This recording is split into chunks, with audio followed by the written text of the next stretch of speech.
बताओ आरिल साहब को कैसे बताऊं ये कि अगर मौत हमें अलग ना करती तो अदनान से ही शादी होती मेरी। और मैं कैसे बताऊंगी अपने पापा को कि अदनान से मेरा ताल्लुक था। अपने पापा को कैसे बताऊं मैं ये सब?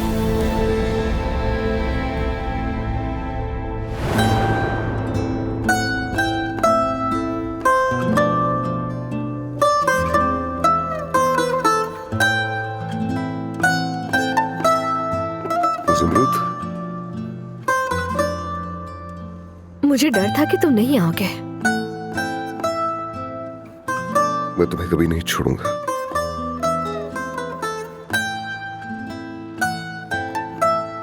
मैं हमेशा यहीं रहूंगा।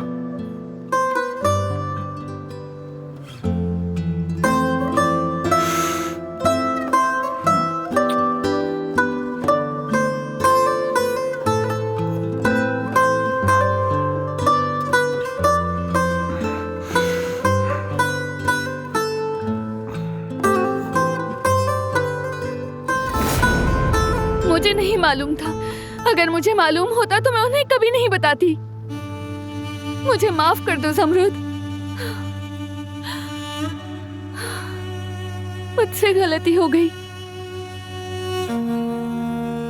वो नहीं, अब मैं मजीद यहाँ नहीं रह सकती। ये नौकरी छोड़नी पड़ेगी। फिर तुम क्या करोगी ज़मरुद? कोई रास्ता नहीं मेरे पास। इस्तीफा दे दूंगी मैं।